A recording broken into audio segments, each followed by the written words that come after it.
16절까지 읽겠습니다.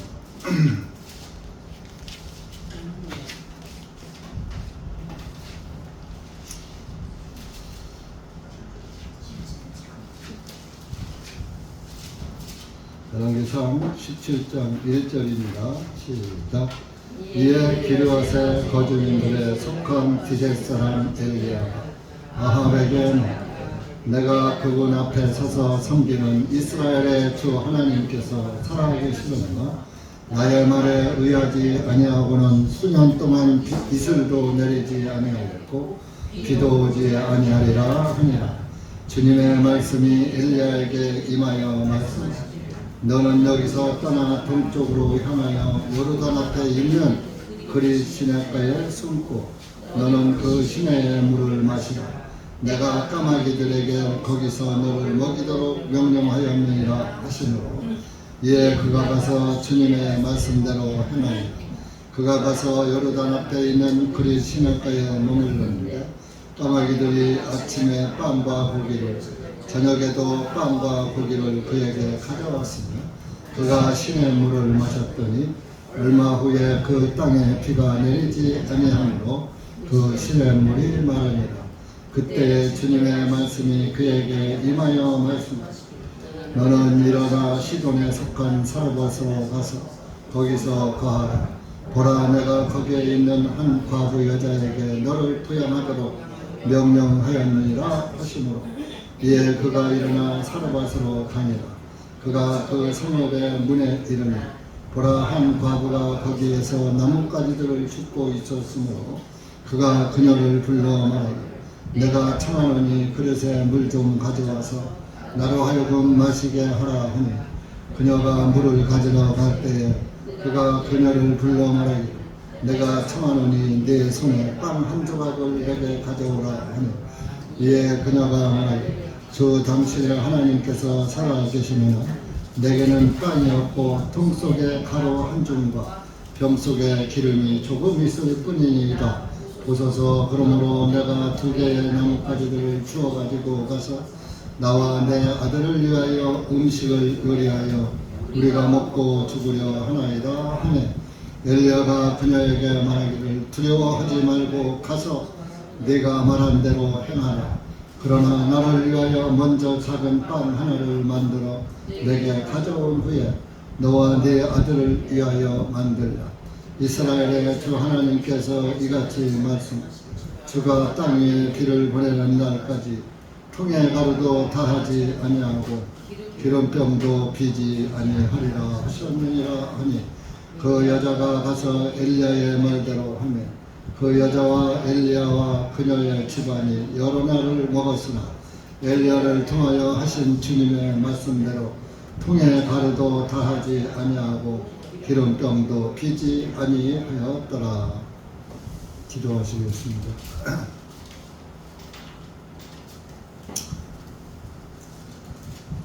하나님 아버지 감사합니다. 오늘도 주님의 은혜와 사랑 가운데 주님의 사랑을 입은 그리스도인들 모여서 주님의 성호를 찬양하고 주님의 이름으로 기도하며 기록되신 하나님의 말씀을 또 들을 수 있도록 은혜 주시니 감사합니다. 이 한 시간도 기록된 말씀이 우리에게 무엇을 교훈하시는지 깨닫게 하시고 그 깨달아진 말씀을 우리의 지표로 삼고 그 말씀을 따라가는 그리스도인들이 될 수 있도록 은혜 베풀어 주시옵기를 원합니다. 마귀는 우는 사자와 같이 두루 삼킬 자를 찾는다고 하였습니다. 마지막 때가 되매 마귀가 더 발악을 하고 있고 구원받은 그리스도인들까지도 흔들리고 유혹을 당하고 있는 현 시대에 주님께서 우리를 지키시고 주님의 말씀으로 생명 양식을 삼고 살아갈 수 있도록 은혜 베풀어 주시니 감사합니다. 인자가 올 때에 믿음을 보겠느냐 하시는 그 말씀이 오늘 우리의 처한 이 시대를 두고 말씀하신 것도 같습니다. 말씀을 사모하는 자도 죽고 말씀을 찾는 자도 죽고 말씀을 듣고 믿는 자도 적은 이때에 주님께서 우리를 은혜 가운데로 인도해 주셔서 주님의 말씀을 듣고 믿고 살아가게 하심을 감사하며 이 한 시간도 기록된 말씀을 통하여서 다시 한번 주님의 은혜와 사랑을 깨닫고 살아가는 그리스도인들 될 수 있도록 은혜 베풀어 주시옵소서. 예수님의 이름으로 기도하옵나이다. 아멘.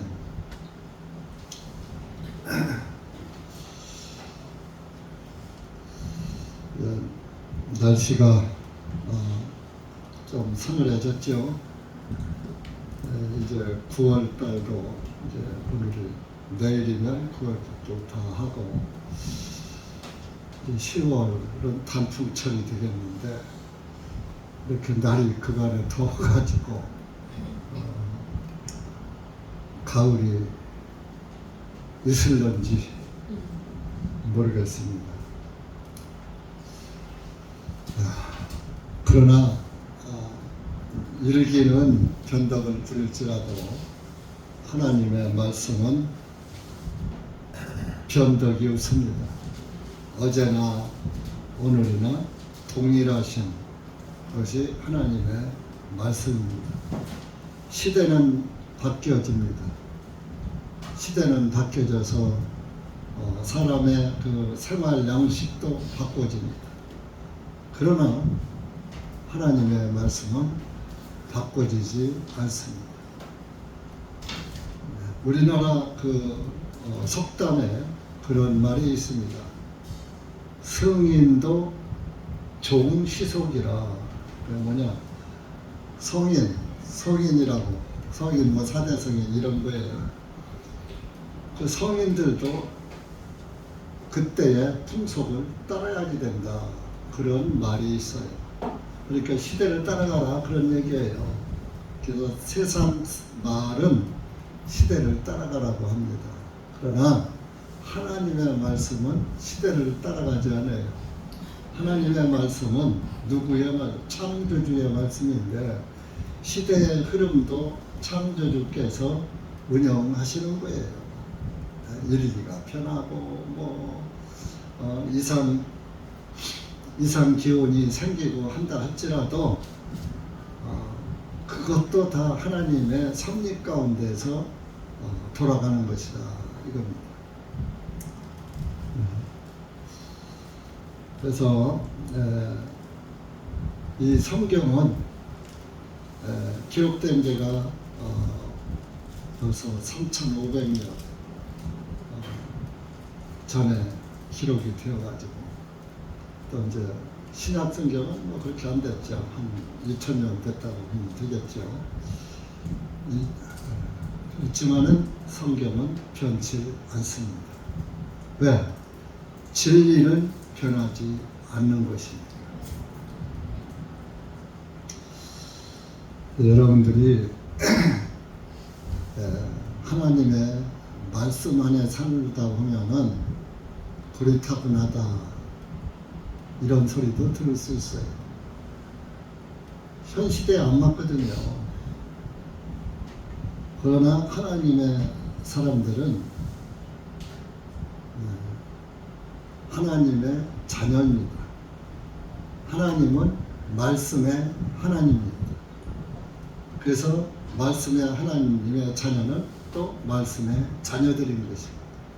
그 말씀의 자녀는 말씀을 따라 사는 것이지 세상을 따라 사는 것이 아니라는 것입니다.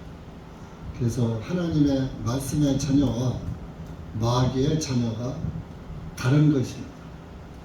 말씀의 자녀는 말씀을 따라 살고 마귀의 자녀는 마귀를 따라 사는 것입니다.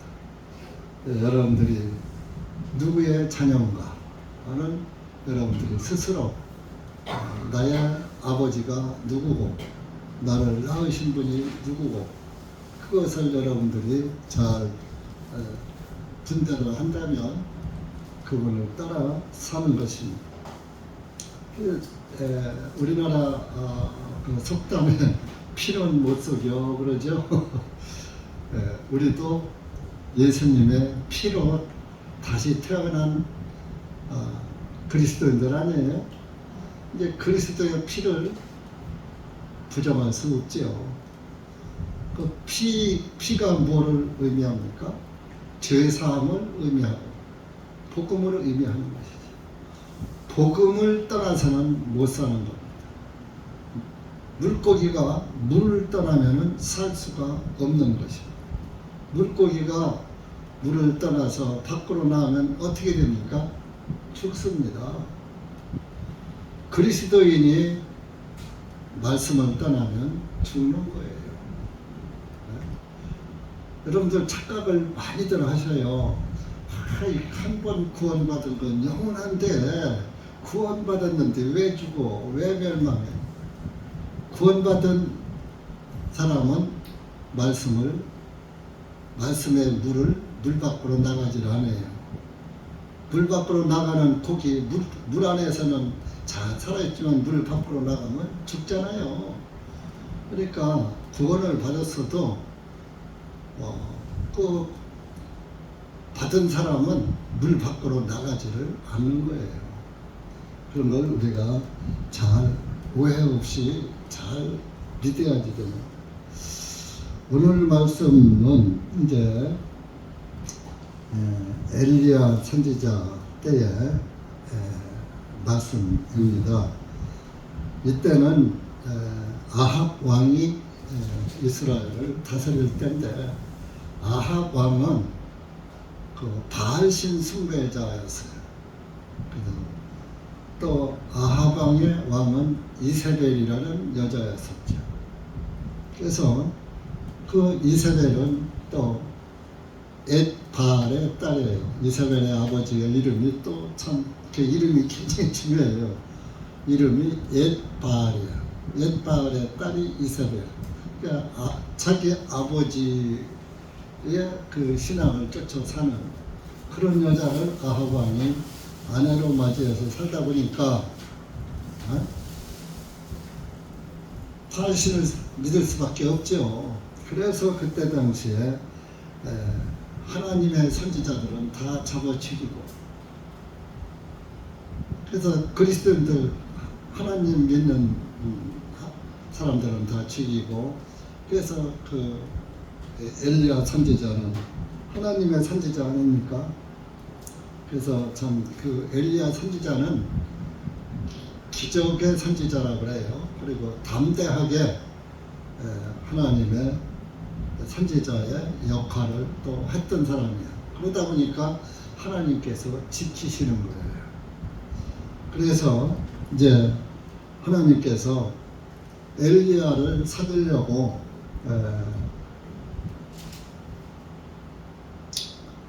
그 엘리야 선지자를 그릿 시냇가로다가 피신을 시키는 겁니다.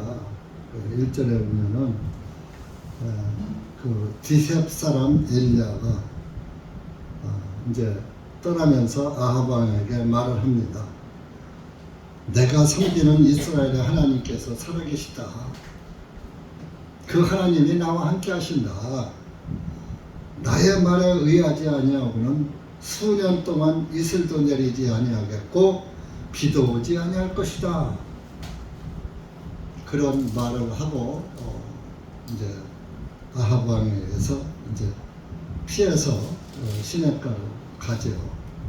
그래서 실제적으로 3년 6개월 동안 비가 내리지 않은 그런 일이 생겨났던 것입니다. 내가 비를 오라고 하면 안 와. 그래서 그 야고보서에도 야고보 사도가 한 말이 있어요. 야고보서 5장 한번 가보세요.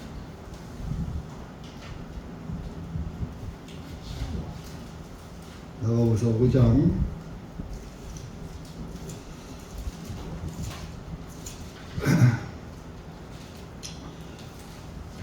17절, 18절 344쪽입니다. 시작.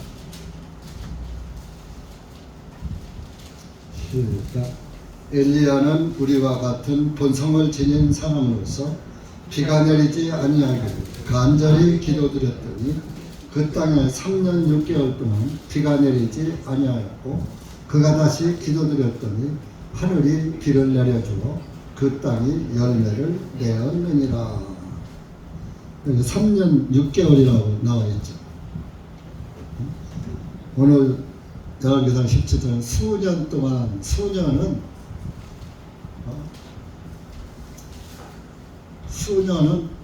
이제 딱 정해진 숫자가 아니고 2년이나 3년은 숫자가 한자로 두어 숫자거든. 두어수.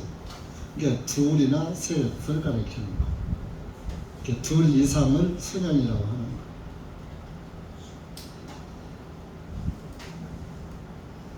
근데 그 수년이 여기서 3년 6개월이라고 야고보서에 나오잖아요.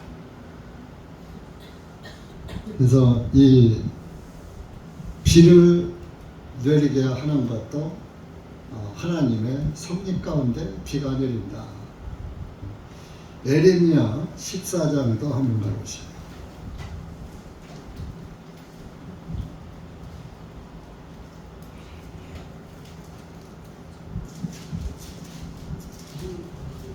에레미야 14장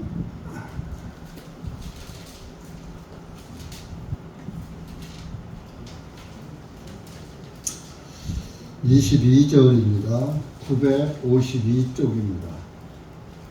구약성경 952쪽. 페이지수가 위에 표시되어 있어요.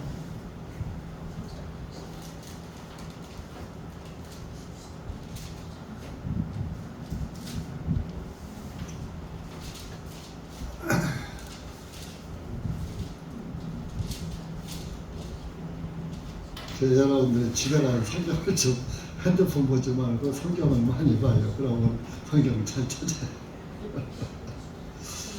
22절 시작. 이방인들의 헛된 것들 가운데 비를 내리게 할 수 있는 자가 있나이까? 아니면 하늘들이 소나기를 줄 수 있나이까? 오 주님, 우리 하나님이시여, 주님께서 그분이 아니시니까? 그러므로 우리가 주님을 기다리오니 이는 주님께서 모든 것을 만드셨기 때문이다. 비를 내리게 할 수 있는 자가 있나이까? 그런 말을 했죠. 하나님만이 비를 내리게 한다. 우리 할머니 시대만 하더라도 비가 올라가고 비가 오시려나? 옛날 노인네들 그랬어요. 비가 오시려나. 그 이제 하늘이 준다 그런 뜻에서 존댓말을 쓴 거예요. 하나님의 진리를 모르니까 못 믿고 그냥 하느님을 믿은 게 하늘님을 믿은 거. 하늘이 무심하지 뭐 이렇게. 그런데 지금은 하나님 아니래도 비 오게 하잖아. 인공간우. 그죠? 지금 세계 각처에서 갑자기 호우가 쏟아지고 또 갑자기 또 이렇게 날씨가 또 더워지고 이상기온으로다가 뜨거워지고 더워지고 가물고 이러는 것도 지금 인간의 힘으로 조작할 수가 있어요. 그 하프 기술을 가지면 그 지금 전기차 스텔라가 있죠. 그 스텔라가 그 이제 전기 이 공중에 전류가 계속 흐르잖아요. 이 공중의 전류를 싹 이제 태양광에 그 태양을 빨아들여서 에너지를 만들듯이 공중의 전류를 흡수해서 흡수하는 데가 하프기지요. 저 남극에다. 그래서 거기서 이제 전류를 딱 이제 취업해가지고 그 전기로 만든 것을 이제 스텔라 기술이라고 하는. 그래서 자동차 이름도 스텔라라는 그 차가 있잖아요.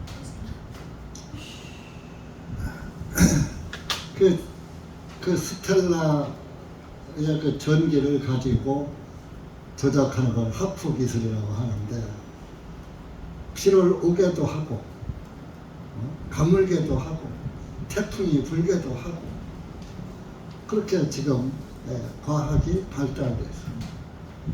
과학이 발달되니까 예전에는 하늘이 하는 걸로, 하나님이 하는 걸로 알았는데, 사람이 조작할 수가 있잖아요.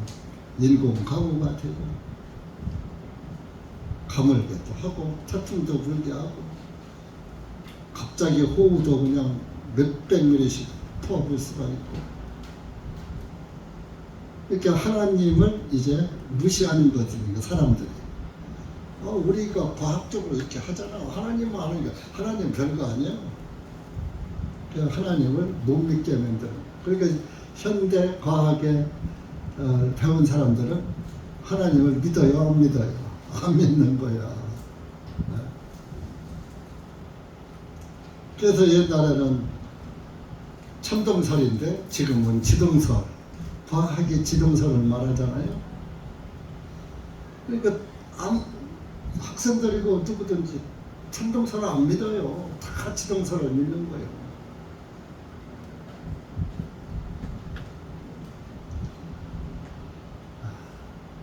그래서 디모데서에 보면은 과학을 믿지 마노라, 그런 말씀도 했어요. 과학을 믿는 시대가, 과학이 판치는 시대가 올 것이니까. 그 디모데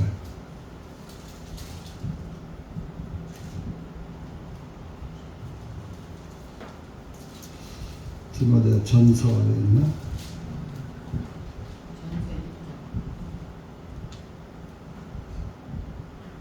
디모데서서 1장 20절. 네? 디모데서서 1장이래. 20절.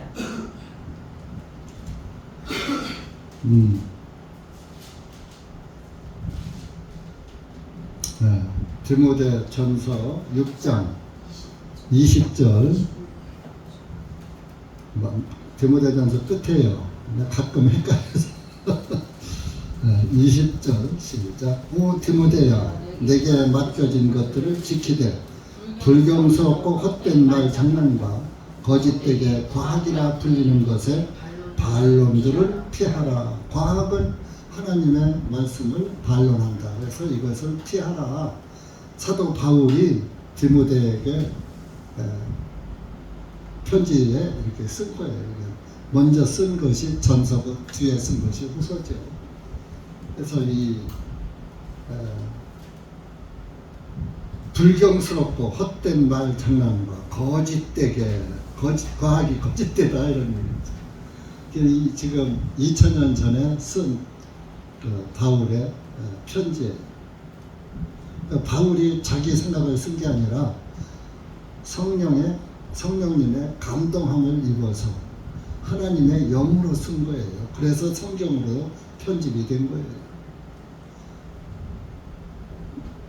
근데 이것을 이제 믿는 사람은 그리스도인이고, 말씀의 자녀는 말씀을 믿으니까 과학의 말씀을 안 믿는 거예요.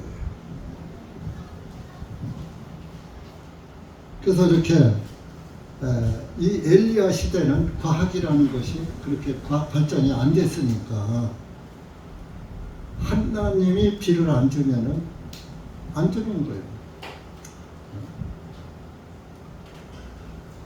그래서 이제 그리 시냇가로다가 도망가 숨어라. 아하고에게 잡히면 죽으니까. 그래서 이제 그리 시냇가로 가는데 거기 아무것도 없는 그 산골 골짜기에 시냇가에로 가라는 거예요. 여러분, 이 아무것도 없는 그 계곡 시냇가에 가서 뭐 먹고 살아?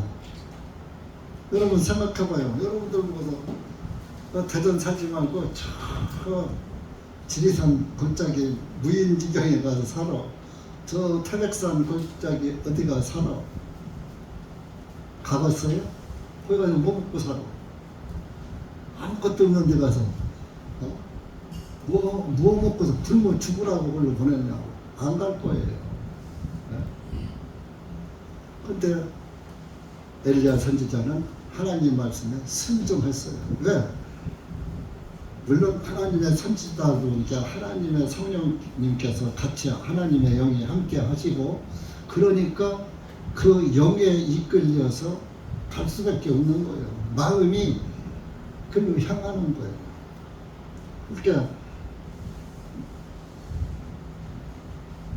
하나님의 선지자는 하나님의 말씀을 전하고, 바알 선지자는 바알을 전하는 거예요. 그러니까 여러분들 속에 무엇이 있느냐? 여러분들의 영이 어디에 속해 있느냐? 속한 영의 이끌림을 받는 거예요. 그것에 이끌려가는 거예요. 그게 성령님의 이끌림을 받아서 살다 보면 내 생명의 위험을 무릅쓰고 살아야 되거든요. 죽을지언정 그 길을 가야지 되는 거예요.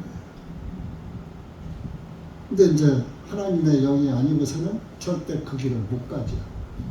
그러니까 이 베드로도 예수님이 돌아가시기 전에는 3번 부인을 하잖아. 그때 성령을 안 받았을 때 그냥 인간적으로 예수님에 끌려서 다닌 거예요. 성령이 없었던 거예요. 그러니까 부정을 하는 거예요. 그런데 오순절 성령을 받고서 성령이 오신 다음에 죽음을 무릅쓰고 전도하다가 순교했잖아요. 예수님의 제자들이 다 순교했잖아요. 사도 바울도 했고, 성령이 없는 가룟 유다는 자살을 했지만 그 마귀에 끌려갔다가 결론적으로 마귀는 죽게 만드는 거예요. 살리는 게 아니라 자살하게 만드는 거예요. 근데 예수님의 제자들은 자살이 아니고 복음 전하다가 순교를 한 것이죠. 성령의 이끌림은 육신의 권한을 생각지 않고 무조건 순종하고 가는 그 말씀에 이끌려 사는 것이 성령을 받은 하나님의 사람들의 삶인 것입니다. 그래서 이제 이렇게 이슬도 내리지 않고 수년 동안 비도 내리지 않을 것이다. 그러면서 이제 그 그리 시냇가로 갔는데, 시냇가에 이제 3년 반 동안 비도 안 오고 뭐 안 오니까 그 마실 물이 있어야 할 거 아니에요. 그래서 그리 시냇가로 가라고 한 거예요. 그런데 3년 반 동안 안 오다 보니까 그리 시냇가도 말라버리네. 그 물이 없으면 또 살 수 있어요, 없어요? 그래서 이제 하나님께서 엘리야 선지자에게 이제 말을 좀 빼먹었는데, 그리 시냇가에 가서 사는데 먹을 게 없잖아. 그런데 하나님이 까마귀를 통해서 아침에는 6절에 보면 빵과 고기를 까마귀가 물어다 주는 거예요. 갖다가 딱 떨어뜨리니까 저 먹어보니까 빵이 있고 고기가 먹어야지. 또 저녁 때도 빵과 고기를 까마귀가 물어다 주는 거예요. 그래서 그것을 먹고 그 시냇가에 계곡에 물이 흐르니까 그리 시냇 물을 먹어가면서 또 7절에 보니까 얼마 후에 그 땅에 비가 내리지 아니하므로 그 시냇물이 마르니라. 3년 반 동안 말라버렸어. 그러니까 이제 그 8절에 하나님께서 너는 일어나서 시돈 땅 사르밧이라는 동네로 가라. 거기 가면 한 과부 여자가 너를 부양할 것이다. 과부 여자한테 너를 부양하도록 내가 명령했다. 이건 참, 왜 하필 보내려면 부잣집으로 보내지 가난한 과부집으로 보내느냐고요. 그래서 예수님도 누가복음에 그런 말씀했어요. 이스라엘 땅에 과부도 많은 그 많은 과부 중에서 사르밧 시돈 땅에 사르밧 과부에게도 보내고 또 이스라엘 땅에 나병 환자 문둥이도 많은데 하필이면 나만 장군한테 보냈고 그 말씀을 예수님이 누가복음에서 하셨어요. 누가복음 4장 한번 가보시죠. 여러분들은 대전 바닥에 교회들도 많은데 왜 하필 여러분들은 대전 침례교회로 오셨습니까? 누가 보냈습니까? 여러분들이 왔습니까? 하나님의 인도로 왔다고 믿으십니까? 누가복음 4장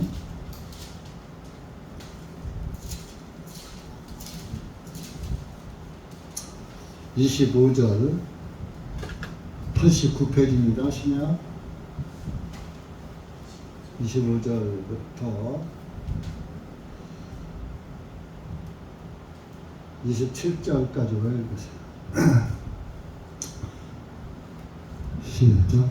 그러나 내가 너희에게 진실을 말하노니 엘리야의 날들에 하늘이 3년 6개월간 닫히어 온 땅에 걸쳐 큰 기근이 들었을 때 이스라엘에 많은 과부들이 있었으나 엘리야가 그중 시돈 성읍 사렙다에 사는 한 과부 외에는 아무에게도 보내심을 받지 아니하였고 선지자 엘리사 때에는 이스라엘에 많은 나병 환자들이 있었으나 그중 시리아 사람 나만 외에는 아무도 깨끗하게 되지 못하였느니라 하시니.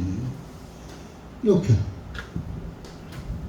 이스라엘 땅에 과부도 많은데 왜 시돈 땅에 사렙다 과부고 엘리사 때에는 이스라엘에 나병 환자가 많은데 왜 하필 나만 장군에게 보내졌느냐?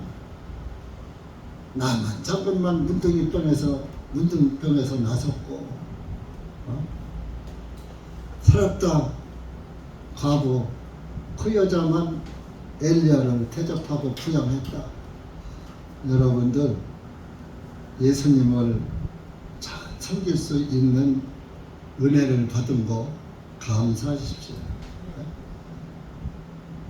대한민국의 기독교인이 1200만 명이라고 해요. 그 중에서 정말 하나님의 뜻에 합당하게 하나님을 섬기는 그리스도인이 몇 명이 되겠습니까?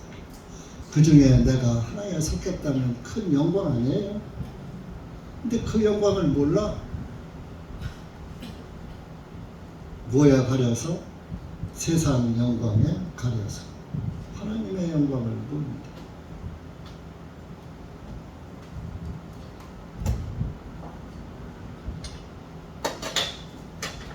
그날에 가봐야 알 거예요. 주님 앞에 가면은 이 말씀이 실감이 날 겁니다.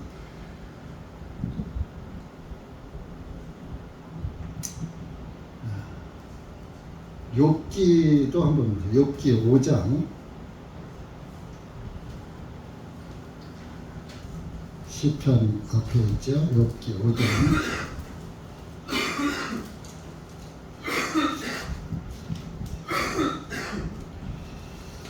664쪽입니다. 구약 19절서부터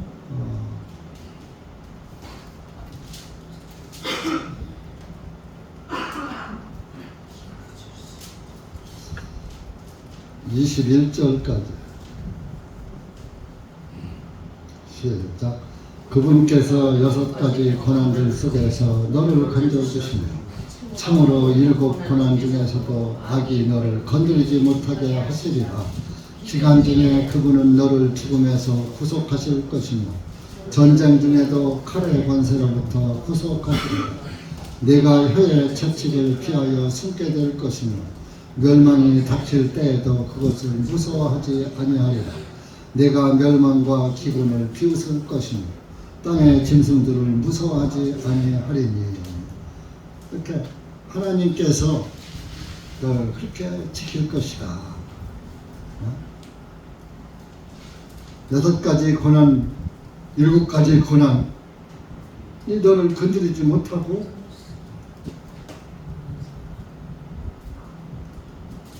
기근 중에, 기근은 흉령이에요.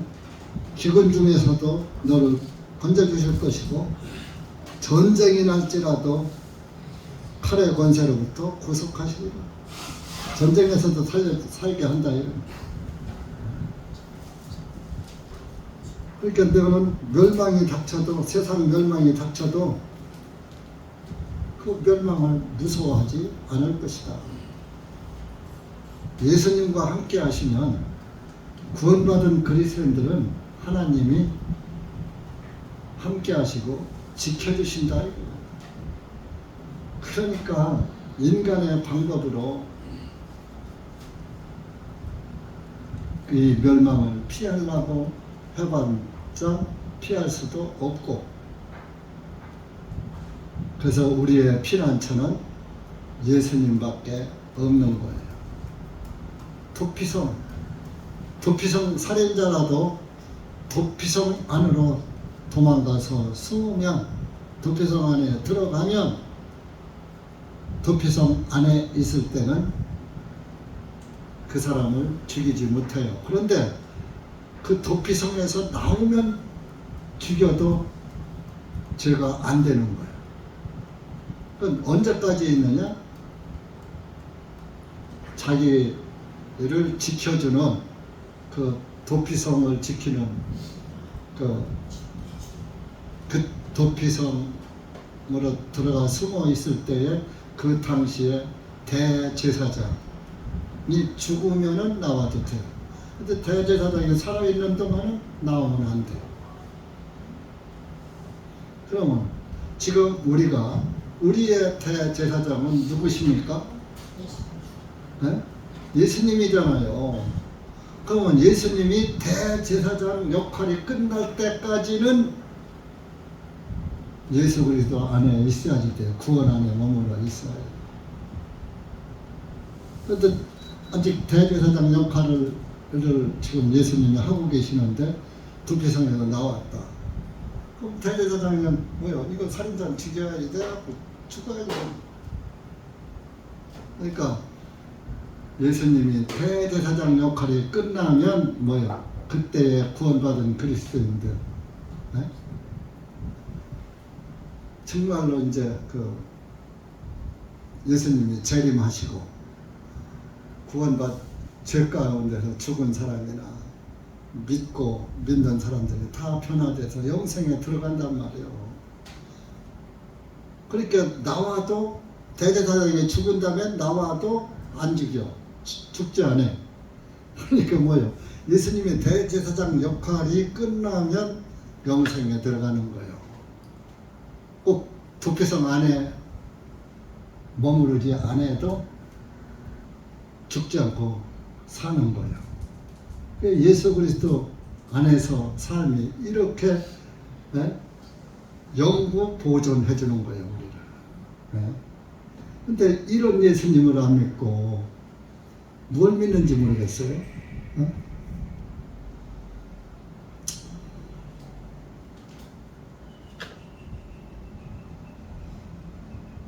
그래서 이렇게 이제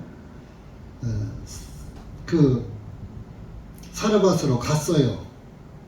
갔는데 그 사르밧 10절에 사르밧으로 가니까 그 성읍에 한 과부가 나무 가지를 줍고 있더라. 이러네. 그래서 그 과부한테 가서 엘리야가 야, 그릇에 물 좀 가져와라. 내가 목이 마르다. 여러분 3년 반 동안 가물었는데 물이 있겠어요? 없겠어요? 물이 금보다 더 귀하지. 예? 물 가져오라는 거예요. 세상 사람이 볼 때 정신 나간 사람 아니에요? 지금 때가 어느 때인데 3년 반 동안 가물어가지고 물이 지금 예?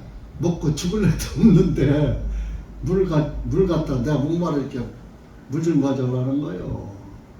어? 그런데 이 사르밧 과부가 거기에서 토를 한다. 물을 구하러 가는 거예요. 11절에 그가 물을 가지러 갈 때에 그녀를 또 불러서 또 한마디 더 해. 내가 청하노니 내 손에 빵 한 조각을 내게 가져오라. 야, 물만 가져가지 말고 빵도 가져와. 아니 3년 반 동안 가물어서 흉년이 들었는데 물 가져오라는 것도 참 그냥 참고서 갔는데 거기다 빵까지 가져오라는 거예요. 여러분 인간적으로 생각하는 거 말이 되는 말이요. 말이 안 되는 말이에요. 말을 할 수도 없는 말이에요. 말은 되고 안 되고 떠나서 감히 물 달라고도 할 수 없고 빵 달라고도 할 수 없는 그런 상황이라고 지금. 근데 그거 가져가는 거예요. 그때는 이제 그 12절에 말을 합니다. 당신의 하나님께서 살아계시는 한 내게는 빵이 없고 하나님 앞에서 내가 말하는데 나는 빵이 없어 지금. 어? 우리가 가끔 세상에서 말할 때 그러죠. 내가 하늘을 두고 맹세하는데 나 절대 뭐 없어 안 했어 뭐 사실이야 뭐 이렇게 하늘을 두고 맹세할 때가 있잖아요. 근데 하나님 말씀은 맹세를 하늘에 두고도 말고 땅을 두고도 맹세하지 말라고 그랬죠. 그래서 저와 여러분은 않지만 세상 사람도 나 하늘을 두고 맹세하는데 절대 안 했어 그런 말들 쉽게 하잖아요. 그러니까 이 여인은 하나님이 내 증인이시오. 난 진짜 빵이 없어. 내게는 빵이 없고 이제 그 통 속에 가루 한 주먹, 통 속에 밀가루 한 주먹 있다 이거요. 그리고 기름병 속에 기름이 조금 있을 뿐이다. 이스라엘은 주식이 빵이에요. 빵이니까 밀가루가 있는 거예요. 밀가루 한 주먹하고 또 빵을 구워 먹으려면 기름이 좀 필요하니까 기름병에는 이제 기름이 조금 남았다 이거예요. 이거밖에 내가 가진 거 없는데 내가 지금 나뭇가지를 줍고 있는 것은 요거 마지막 우리의 양식입니다. 이거 이제 빵 한번 만들어 먹고 우리 아들과 내가 이제 더 이상 먹을 게 없으니까 이제 굶어 죽을 판입니다. 이제 죽기를 이거 먹고 이제 우리 죽기만 기다리려고 그냥 마지막 그 가루 한 줌과 병에 기름 조금 있습니다. 그러니까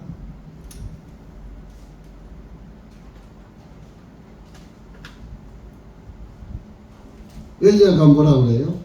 그러냐. 아이고 미안합니다. 그런 점도 모르고 내가 빵을 가져오라고 했네요. 아이고 미안합니다. 이랬어야지 됐잖아. 사람의 생각으로 말한다면. 그러지 않았어요. 두려워하지 말고 가서 네가 말한 대로 행하라. 빵 만들어라. 그러나 빵을 만드는데 그러나 나를 위하여 먼저 작은 빵 하나를 만들어 내게 가져온 후에 너와 네 아들을 위하여 만들어라. 누가 죄인지 모르겠어. 그죠? 야, 그거 있으면 그래. 빵 조금 만들어서 빵 한 조각 조그만 거 하나 나한테 가져오고 나머지는 너와 네 아들이 먹어.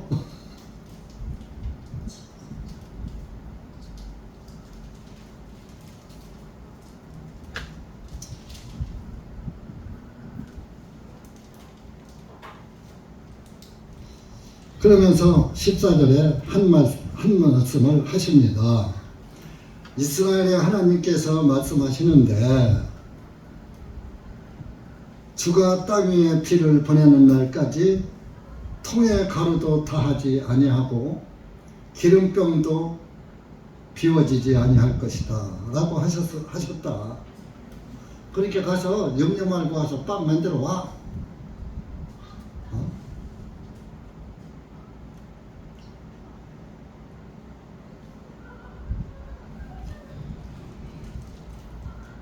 그러니까 여자가 이 내용을 쭉 보면은요, 엘리야 말에 부정을 안 해요. 말을 토를 한다. 무조건 순종이요. 엘리야의 말대로 하면 15절에 말씀의 순종을 보여주는 거예요. 그러니까 하나님이 이 사렙다 과부에게 보낸 그 자체도 순종의 여인이니까 순종의 여인한테 보낸 거예요. 그 순종은 순종의 영을 가진 사람이에요. 이 사렙다 과부는 우리 구원받은 교회의 모형이에요. 모형. 구원받은 그리스도인은 하나님 말씀에 무조건 순종을 해야지 되는 거예요. 자기의 생각을 가미하지 말고. 근데 다 하나님 말씀보다 내 생각이 먼저야. 그런 사람들이 많아요. 그럼 그 사람은 뭐예요? 순종의 영이 아니라는 것이죠. 순종의 영은 순종할 수밖에 없는 거예요. 내 안에 영이 그런데 어떻게 불순종을 합니까? 예수 그리스도는 하나님 아버지께 100% 순종하셨어요. 그러니까 순종하셨기 때문에 순종의 영이 됐고 그 영을 받은 사람이 구원받은 그리스도인이고 같은 영이니까 또 하나님 말씀에 순종하는 거예요. 하나님 말씀의 불순종은 순종의 영이 아니에요. 그건 여러분들이 스스로 판단해 보실 내용이에요. 내가 하나님 말씀에 순종이 되는가? 순종은 하고 싶은데 마음에서는 안 돼. 그건 순종의 영이 안 들어온 거야. 생각과 영은 다른 거예요. 마음과 영은 다른 거예요. 마음에서는 하고 싶어. 근데 영은 하지 마요. 그러면 영의 그 말을 들으려면 마음에서 하고 싶어도 영이 하지 말라 그러면 하지 말아야지 되는 거예요. 근데 이제 그 영이 곧 양심하고도 이제 같은 역할을 하는 거예요. 그게 양심에 딱 걸리는 거예요. 성령이 아니면은 성령의 지시가 아니면 양심이 딱 걸리는 거예요. 너 그거 하지 마. 그건 아니야. 하고 걸릴 때, 양심에서 걸리는구나. 그럼 하지 말아야 돼요. 하고 안 하면은 양심이 웃어요. 그런데 그냥 해버려. 내가 하고 싶은데 마음대로. 걸리는데 그냥 해. 그러면 처음에는 걸리다가 예중에는 안 걸려. 양심이 입을 꼭 다물어. 그래서 이제 자기 마음대로 하는데, 그런다면은 그렇게 자기 마음대로 한다면 성령의 지시를 안 따르고 내 마음대로 한다 그러면 그 영은 순종의 영이 아니다. 그런 것이 증명이 되는 거예요. 그래서 이 여인은 어디를 봐도 이실직고는 자기 형편을 이실직고는 했지만 그래도라는 단어가 나오지 않았고 그냥 시키는 대로 실천을 한 거예요. 생각해봐요. 아니 그거 빵 나한테 가져오면 하나님이 말씀하셨는데 통에 가루가 절대로 다 하지 않고 병의 기름이 다 비워지지 않을 것이다.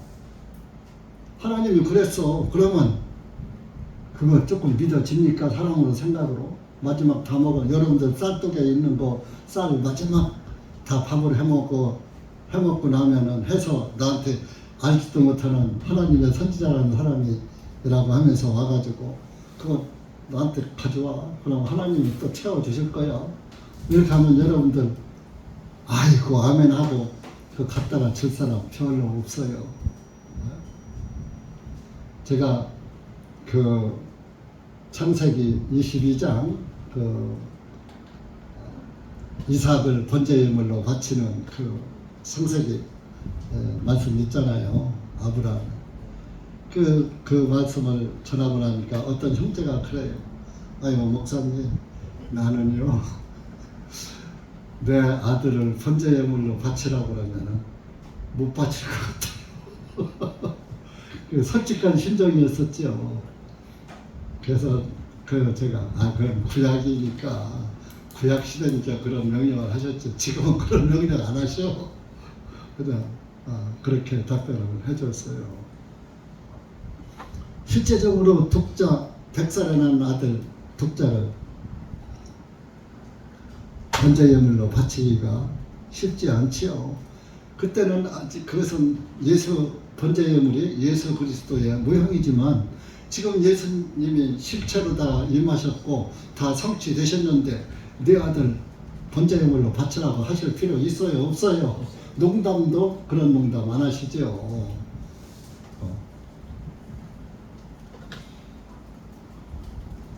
그래서 이렇게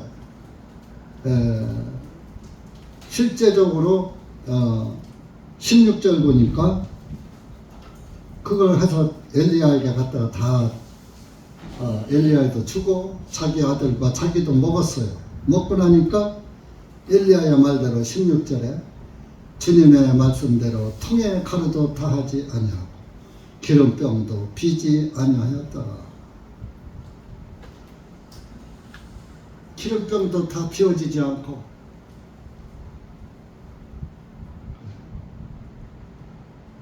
그러니까 하나님의 말씀은 그대로 이루어지는 거예요. 그 실질적으로 흉년이 끝난 3년 6개월 동안 비가 안 오니까 이제 비가 오면 농사가 돼서 먹을 게 많이 생기잖아요. 그러니까 흉년이 다 지나가도록 날마다 빵을 만들어 놓고 하면 그만큼 엘리야가 왔을 때 셋이 먹을 수 있는 그 밀가루만큼이 항상 채워 있는 거예요. 병에 있던 그 기름만큼 항상 다 채워져 있는 거예요. 여기서 가루는 예수 그리스도를 상징하는 거예요. 예수 그리스도는 우리가 내일의 소재물을 보면은 소재 예물의 재료가 고운 밀가루죠. 고운 가루란 말이에요. 이 가루는 예수님이 잘게 부서진 것의 모형이에요. 예수님은 갈기갈기 찢겨졌잖아요. 채찍에 맞고 창에 찔리고 채찍이 그런 채찍이 이런 일반 채찍이 아니에요.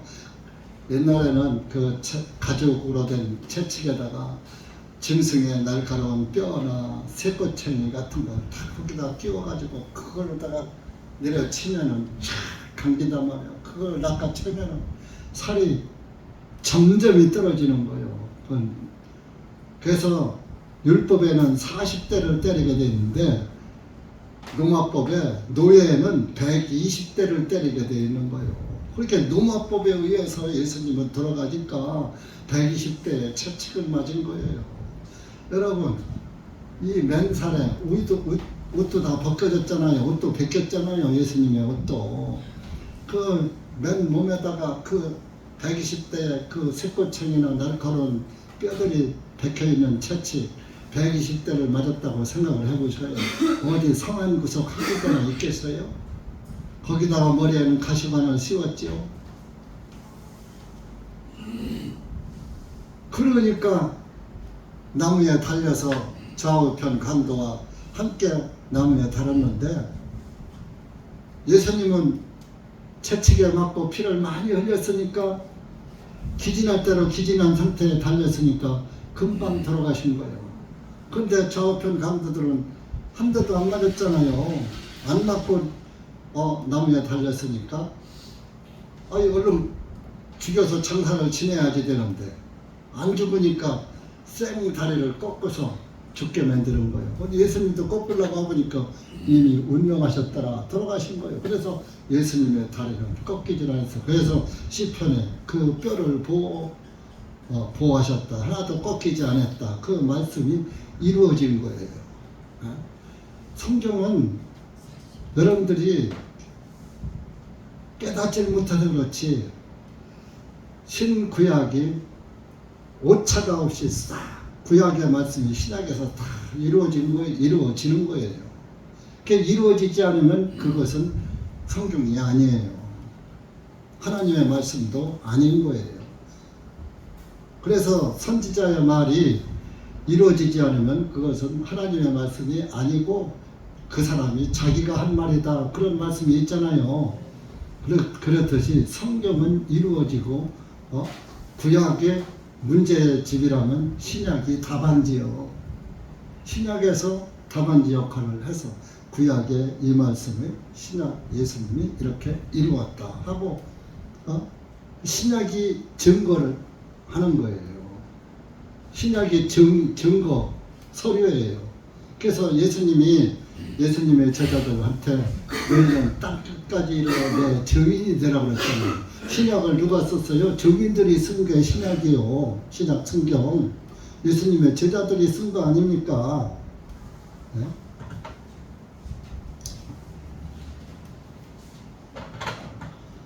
보세요. 여러분들 고운 가루 예수님이죠. 기름은 성령님이죠. 예수 그리스도가 나의 생명의 빵이 된 사람은 배고프지 않아요. 날마다 배불러요. 만족하다 이겁니다. 무엇을 마실까 무엇을 먹을까 찾아다니지 헤매지 않는다 이겁니다. 만족하니까. 기름은 성령님이잖아요. 기름은 썩질 않잖아요. 부패를 방지하고. 그 성령을 받은 사람은 변하지 않는 거예요. 영원한 거예요. 성령님은 하나님은 변하지 않는 분이시잖아요. 그래서 구원받은 사람은 변하지 않는 거예요. 뭐가? 믿음의 신조가 변하지 않는다 이겁니다. 믿음의 절개가. 육신적인 것은 구원받은 사람도 육신적인 일은 언제고 변할 수가 있어요. 내가 예를 들어서 육신적으로 그 영적인 것을 떠나서 육신적으로 저질러지고 결정한 것은 언제고 뒤잡을 수가 있어요. 그러나 믿음만은 딱 베껴가지고 뒤잡을 수가 없는 거예요. 그러니까 가루가 다 하지 않아요. 생명의 빵이 나의 양식이 되니까 언제고 배불러. 기름이 부패를 방지하고 변질되는 것을 방지하는 그 기름이 또 딱 칠해지니까 배에 있으니까 변하지 않더라 이겁니다. 지금은 이런 책 같은 게 이제 가죽으로 되어 있죠. 옛날에는요 옛날 고서를 보세요. 박물관 같은 가서 옛날 그 고서 책을 보면은 창호지예요. 창호지에다가 표지에는 무엇을 먹여요? 기름을 먹여요. 기름, 들기름. 그것을 먹여가지고 기름을 먹이니까 여러분들 앉은 의자 색깔 같이 누룩꾸리하게 기름이 배면은 그렇게 돼요. 리스칠한 것처럼. 그 표지가 몇백 년이 돼도 썩지 않고 있잖아요. 좀 먹지도 않잖아요. 기름이 딱 먹은 것을. 그 성령님이 내 안에 들어와 계시면은 그 성령을 받은 그리스도인은 변하지 않는 거예요. 부패가 신앙생활이 부패가 되지 않는 거예요. 그래서 통에 가루가 다하지 아니하고 기름병도 다하지 비워지지 아니했더라. 항상 성령 충만으로 이어져 가는 거예요. 네? 변하지 않고 그걸 의미하는 거예요. 네?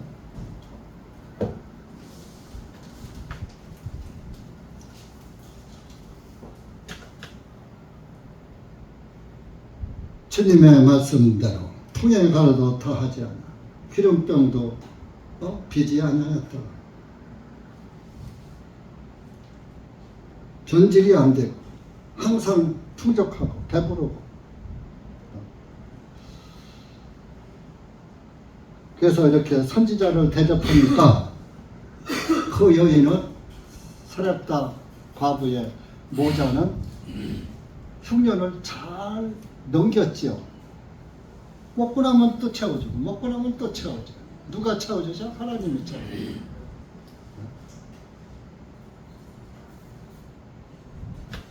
그래서 하나님의 선지자를 대접한 그 사렙다 시돈 땅의 그 여인, 사렙다 여인은 교회의 모습이다. 생명의 빵 되신 예수님이 저와 여러분의 양식이고 또 성령님이 내 안에 들어와 계시니까 영생을 보장받은 것이고 이 나그네 길 고난에 이 땅에 살다 보면 아까 시편에 읽었듯이 뭐 6가지 고난이 있고 7가지 고난이 있다고 했잖아요. 그런 고난들이 와도 다 견뎌 나갈 수 있는 것이에요. 그리스도인은 고난을 겪으면서 세상을 이기고 사는 것이 그리스도예요. 그리스도인이라는 게 그리스도가 뭐예요? 기름 부음 받은 자, 성령 받은 자. 성령은 끝나지 않아요. 하나님의 성령의 그 생각과 말씀은 끝나지 않는 거예요. 계속 주어지는 거예요.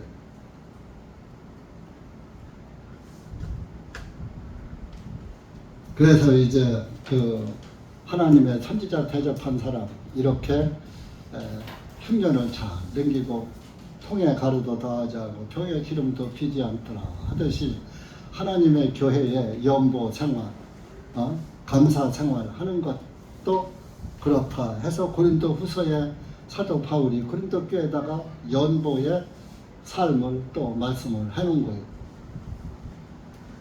하신 거예요. 고린도 후서 9장 한번 가보시죠.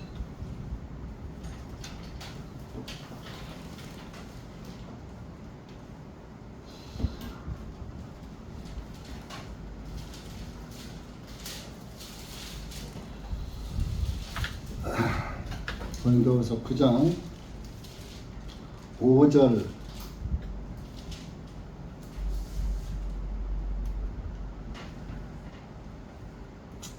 5절부터 10절까지 한번 읽어보세요. 그냥 읽으시면 돼요. 이거 뭐 억지로 뭐 이거 풀을 필요도 없어요. 신약성경은 편지니까 읽으면 그대로 드는 거예요. 5절 시작. 그러므로 나는 그 형제들에게 권면하여 먼저 너희에게 가서 곧 너희가 전에 통보를 받은 적이 있는 너희의 후한 선물을 미리 준비하게 하는 것이 필요할 줄을 생각하나 이렇게 준비하는 것이 후한 선물 같고 탐욕에서 한 것 같지 아니하니라. 그러나 내가 이것을 말하노니 인색하게 뿌리는 자는 인색하게 거둘 것이고 또한 후하게 뿌린 자는 후하게 거두리라. 각 사람은 자기 마음에 미리 정한 대로 할 것이요 마지못해 하거나 억지로 하지 말라. 이는 하나님께서는 기쁨으로 드리는 자를 사랑하시기 때문이다. 하나님께서는 능히 모든 은혜를 너희에게 넘치게 하시나니 항상 너희가 모든 일에 모든 것이 넉넉하여 모든 선한 일을 넘치게 하도록 하시는 것이라. 기록된 바 그분께서 널리 흩어 가난한 자들에게 주셨으니 그분의 의가 영원히 지속되리로다 함과 같으니라.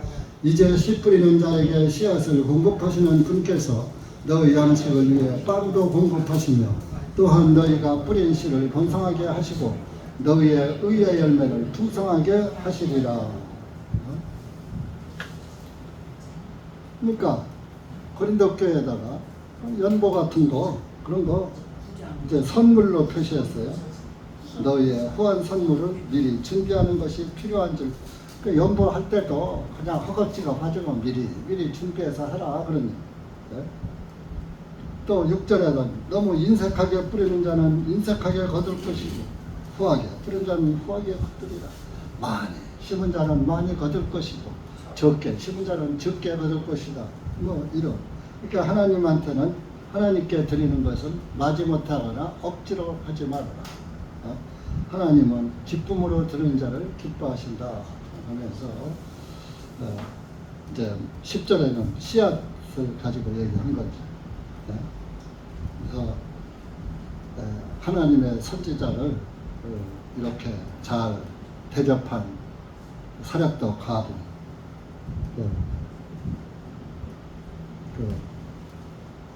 하나님께서 자기의 종을 그렇게 잘 대접했으니까 하나님께서 그만큼 잘 흉년을 이길 수 있는 은혜를 베풀어 주신 거예요.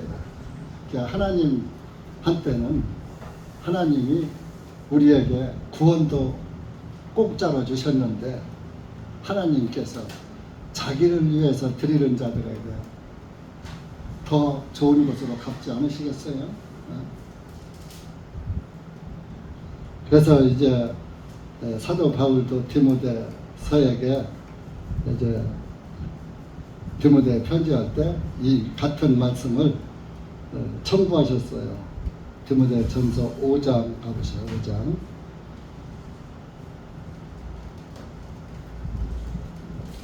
5장 17절부터